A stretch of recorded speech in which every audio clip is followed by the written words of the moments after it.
Paz y bien, mis niñas. Espero que estén muy bien. Buenos días, tardes o noche, dependiendo de la hora en la que estés viendo este video. Quien te habla es el profesor Jorge Loza. Y esta vez vamos a hablar de un tema muy interesante. La clase pasada hablábamos acerca de lo que venían a ser los tejidos vegetales. Hemos ido viendo cómo es que a partir de una parte muy pequeña, una unidad muy pequeña llamada célula, se ha ido formando un ser vivo. Ahora veamos cómo es que están organizados estos seres vivos. El tema que nos reúne esta vez en este video es reinos de la naturaleza. Sí, de repente ya lo has escuchado, de repente ya lo has visto. Vamos a ver, ¿qué son reinos de la naturaleza? Vamos a recordar, hubo un tiempo en que las personas que tenían todo el conocimiento eran los filósofos. En aquel tiempo apareció un filósofo muy destacado que ayudó muchísimo en lo que viene a ser el conocimiento de muchas áreas. ¿Sabes quién es este filósofo? A ver, te dejo un tiempito. Ah, por ahí escuché a Aristóteles, muy bien. En el siglo IV a.C., imagínate, más o menos unos 350 años antes de Cristo, apareció este filósofo, Aristóteles. Pero ¿cuál es la importancia de Aristóteles en esta clasificación? Aristóteles es la primera persona que se dispone a hacer una clasificación de los seres vivos. Por aquel tiempo, recordemos, no existían instrumentos como los que hay ahora, sino las observaciones eran a simple vista. Así que Aristóteles llega a clasificar a los seres vivos en dos grandes grupos. Este primer grupo eran las plantas, a las cuales los dividía en subgrupos. Estos subgrupos eran pastos, arbustos y árboles. ¿Sí? Te repito, mira, Aristóteles clasifica a las plantas en tres grupos o subgrupos, como quieras tú determinarla. En arbustos, para aquellas, en las plantas pequeñas eran pastos, ¿sí? Las pequeñitas. Las medianas eran arbustos y los más grandes eran árboles. ¿Qué te parece? Y el otro grupo, muy bien, era el grupo de los animales. Los animales también los dividen en dos subgrupos: animales con sangre y animales sin sangre. ¿Y cuáles son aquellos animales sin sangre? ¿Te puedes imaginar algún animal que no tenga sangre? Pues Aristóteles los clasificaba así. Los animales con sangre eran aquellos que tenían un fluido en el interior que era de color rojo, que era el color de nuestra sangre, como nosotros los conocemos, ¿verdad? Pero aquellos animales sin sangre eran aquellos animales como los insectos. ¿Alguna vez has pisado de casualidad un insecto y has visto qué color tiene el fluido de este animal por dentro? No es rojo, ¿verdad? Entonces, Aristóteles a estos animales los denominaba animales sin sangre. Más adelante, ya con el tiempo, se fueron descubriendo cosas aún más grandes, cosas que ayudaban a clasificar. Es así que 50 años después, porque te estoy hablando que Aristóteles clasifica a los seres vivos en plantas y animales hace 350 años antes de Cristo, es decir, en el siglo IV. Ya 50 años después aparece otro filósofo, Teofrasto, quien clasifica específicamente a las plantas. Teofrasto se dedica a clasificar a las plantas de acuerdo a la forma de su hoja, de acuerdo al color que tenían esas plantas. Entonces lo podemos considerar como un botánico. ¿Y qué es un botánico? Aquella persona que se encarga de estudiar a las plantas. Luego, más adelante, ya con el tiempo, cuando fue dando en el año 1700, ya después de Cristo, miren cuántos años después, hemos hablado 350 años antes de Cristo, 300 antes de Cristo y ahora 1700 después de Cristo, es decir, en el año 1700. ¿Qué ocurre en el año 1700? Aparece un nuevo científico llamado Carl von Linneo. ¿Qué hace Linneo? Linneo comienza a viajar con otros naturalistas por el mundo y se percata de cosas muy particulares. Por ejemplo, ¿cómo se le llama al perrito en Estados Unidos? ¿Cuál es el nombre? ¿Cómo lo llaman? Muy bien, can. ¿Ah? Y acá en esta parte del mundo, en Perú para ser más exacto, lo llaman perro, can y perro, o sea, no tienen el mismo nombre. Es así que Carl von Linneo determina una manera de llamar a los animales o a los organismos vivos. Los llama por un sistema binominal, al cual lo denominan taxonomía. Y ahora en la actualidad sabemos que estos se llaman nombres científicos. Los nombres por los cuales nosotros, las personas comunes, conocemos a los animales, por ejemplo perro, león, elefante, son nombres comunes, pero cada uno de estos tienen nombres específicos o nombres científicos, ¿sí? Más adelante aparece Haeckel, que propone un reino protista, ¿sí? Un reino pequeño, diminuto, que era imposible que en su tiempo Aristóteles lo pueda haber visto, porque en aquel tiempo no existían instrumentos como es en la actualidad. ¿Qué instrumento nos permite ver aquellos organismos pequeños, microscópicos? Ah, lo acabas de decir muy bien, el microscopio. Mira, acá ocurre algo muy particular. En el año 1963 aparece un ecólogo llamado Whittaker o Whittaker, ¿sí? Whittaker establece mediante unos estudios de clasificación por características de los seres vivos y propone nuevos criterios donde se logra establecer 5 reinos de la vida. El reino Monera, ¿sí? Donde estaban los organismos más sencillos y primitivos. El reino Protista, donde ya comenzaba a diferenciarse del reino Monera específicamente por el núcleo de la célula. ¿Recuerdas cuando hablábamos de las partes de la célula? Y decíamos que había organismos que tenían un núcleo celular definido y otros que no tenían núcleo celular. ¿Te recuerdas? Ah, ¿verdad? Sí, te acordaste, muy bien. El reino Fungi, ¿sí? Donde encontramos a todos los honguitos. El reino Plantae. Y el último reino, ¿cuál es el reino que me falta? Muy bien, Animalia o el reino animal, ¿sí? Esos son los 5 reinos que Whittaker logra establecer en su clasificación. Y es la clasificación que hasta el momento tenemos todos. Ahora te preguntarás, te pregunto, lo que estamos viviendo ahora, esta pandemia, ¿estará dado por algún individuo que pertenezca a este reino? ¿El COVID-19 pertenecerá a uno de estos reinos? ¿Qué dices tú? ¿Ah?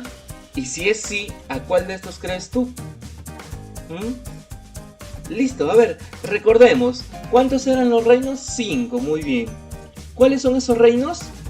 Muy bien, reino Monera. ¿El otro? Reino Protista, perfecto. ¿El que sigue? Reino Fungi. ¿El otro? Reino Plantae. Y el último, Reino Animalia. Muy bien, ahí tenemos los 5 reinos que Whittaker nos ayudará a clasificar, y ese es el que hasta ahora utilizamos desde el año 1963. En la actualidad hay otros tipos de clasificaciones, clasificaciones que abarcan ya no reinos, sino ya abarcan cosas mucho más amplias, pero eso lo vamos a ver en otro video. Te cuento, déjame contarte lo que está ocurriendo. Hace un rato te hablaba acerca de la pandemia que estamos viviendo. Mira, en el año 91 la Tierra también vivió algo parecido. No era tanto como el COVID que se está viviendo ahora, ¿sí? Pero también fue algo que preocupó muchísimo. En el año 1991 el país fue azotado por una epidemia. No llegó a ser pandemia, sino epidemia. Vas a buscar en tu diccionario estas 2 palabritas y me cuentas qué diferencia hay entre pandemia y epidemia, ¿te parece? Entonces, ¿cuál era la epidemia que atacó al Perú específicamente? La epidemia era denominada la epidemia del cólera, llegando a contagiar o a tener personas sospechosas a más de 32.256 sospechosos de cólera y un total de 2.909 muertos. Claro, el COVID ahora en la actualidad tiene más, porque es más contagioso, ¿sí? Entonces hubo gran alarma en el Perú en el 91. Se confirmó que el brote era causado, adivina por qué, por una bacteria. Esta bacteria se llamaba Vibrio cholerae. ¿Ah? ¿Qué tal nombre más raro, verdad? Esta bacteria era la encargada de contagiar. Mira, tenemos algunos artículos de aquellos tiempos, algunas fotografías, pacientes, ¿sí?, que tenían el cólera. Se llegó a saturar también los hospitales por este de cólera. Miren, las personas tenían que estar al lado de su familiar. No era tan contagioso como el COVID, porque si tienes COVID no puedes estar al lado de la persona que está contagiada. En aquel tiempo el cólera sí podía estar alguien contigo, pero mira la saturación de personas, justamente en esta parte, en esta foto, ¿ves? ¿Sí? Entonces, esta bacteria era causante de esta enfermedad. Pero hay algo en común entre estas dos enfermedades que dieron en el año 91 y la que está dando ahora, que es el COVID, que eran enfermedades que se daban específicamente porque no había una adecuada limpieza. Entonces, en ambos casos, como ahora el COVID y en aquel tiempo el cólera, se pudo solucionar teniendo en cuenta la limpieza. Por eso es importante que te laves las manos antes de comer, que te laves las manos con agua y jabón bien lavaditas, ¿sí? No agarres cosas sucias, no metas a la boca cosas contaminadas, ¿ok? Entonces, regresando un poquito, ¿cuál fue lo que causó esta epidemia? Una bacteria. Y vamos a hablar justamente acerca de la clasificación de los seres vivos, comenzando con este grupo denominado el reino Monera. El reino Monera es específicamente un reino que se caracteriza por tener a los seres vivos más primitivos de todos los grupos. Este reino está específicamente clasificado o también llamado el reino de las bacterias. ¿Y cuáles son las características de este reino? Lo integran las bacterias y pertenecen, acá encontramos específicamente aquellas llamadas algas verdes azuladas. Y si son algas, ¿dónde crees que encontremos? ¿Dónde están las algas? Muy bien, en los lugares húmedos, en lugares donde hay agua. Entonces ahí se crean o viven las bacterias. ¿Sí? Representan la forma más primitiva de vida. Están formados por células procariotas. ¿Y qué es una célula procariota? Recuérdate, lo hemos hablado. Muy bien, la célula procariota es aquella célula que carece de un núcleo definido y son denominados organismos unicelulares. ¿Por qué son unicelulares? Muy bien, porque están formados por organismos de una sola célula. Me detengo acá un ratito, quiero hacerte recordar aquella clase que la pudimos hacer en el colegio. ¿Qué contiene o por qué es importante el núcleo en la célula? Te doy 3 segundos. ¿Te acordaste? Muy bien. ¿Qué contiene el ADN? ¿Y qué es el ADN? Ácido desoxirribonucleico. Muy bien. Veo que aún te acuerdas. Sigamos entonces. Viven en casi todos los lugares que te puedas imaginar. Imagínate las bacterias, aquella que fue causante del cólera, puede vivir en cualquier parte que tú creas posible. Aire, agua, suelo. Y hay bacterias, no específicamente el cólera, sino que existen otras bacterias que viven en nuestro propio organismo. ¿Te imaginas? En nuestro cuerpo, en este momento, si tú ves tus manos, hay bacterias. Dentro de tu organismo hay bacterias. En tu boca, con tu saliva, hay bacterias. En tu estómago hay bacterias. ¿Puedes imaginártelo? Y un tipo de reproducción que tienen las bacterias es por bipartición. ¿Qué significa bipartición? Que las células del reino Monera, o sea, estas bacterias, se van a partir y se van a dividir en dos. O sea, que lo que son una sola célula, simplemente estas se llegan a juntar, se estrangulan hasta que se dividen en dos. La mayoría de las enfermedades como la tifoidea, tuberculosis o el cólera son producidas por las bacterias. ¿Qué te parece? Ahora, el reino Monera o las bacterias, hay distintos tipos. Vamos a verlos acá. ¿Cuáles son esos tipos de bacterias que tenemos? Tenemos los cocos. Este tipo de bacterias se caracterizan por tener una envoltura celular de forma esférica. ¿Qué quiere decir esto? Que cuando lo observamos en el microscopio van a tener formas circulares y de esta manera es posible identificarlas, ¿sí? Los subtipos, ¿qué quiere decir subtipos? O sea, que a partir de este tipo circular existen otros tipos. Por ejemplo, cuando se juntan dos células o más células, se les llama estreptococos, ¿sí? Entonces decimos que los cocos, el tipo, la forma de bacterias circulares o esféricas, se les llama cocos. Y cuando varios cocos se juntan, forman los estreptococos, ¿sí? El siguiente, tenemos a las bacterias de forma o llamadas bacilos. ¿A qué te suena bacilos? ¿A vasos? ¿Qué son las bacilos? Son bacterias que se caracterizan por tener específicamente la forma de un bastón, ¿sí? O bastoncillos alargados. Al igual que pasa en los cocos, los subtipos van a ser dependiendo de que si están solos o agrupados, ¿sí? Entonces, estos bacilos se encuentran durmiendo o se encuentran formando varios tipos de las bacterias que conocemos, ¿sí?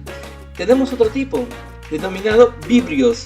¿Qué son vibrios? Son bacterias que se desarrollan naturalmente en las áreas costeras cálidas, es decir, en la costa.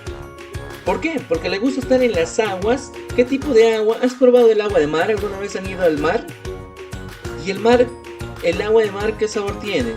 Muy bien, salada. Entonces, estos vibrios, estas formas de bacterias que tienen forma de comitas, ¿sí? Y una coma como la que escribes, viven o gustan estar en estas áreas costeras. Por eso es normal encontrar estas bacterias, por ejemplo, al norte de nuestro país. Piura, Tumbes, las playas, todos esos lugares podemos encontrar ese tipo de bacterias. Ahora, el último tipo que tenemos de bacterias son los espirilios. ¿Qué son las bacterias espirilios?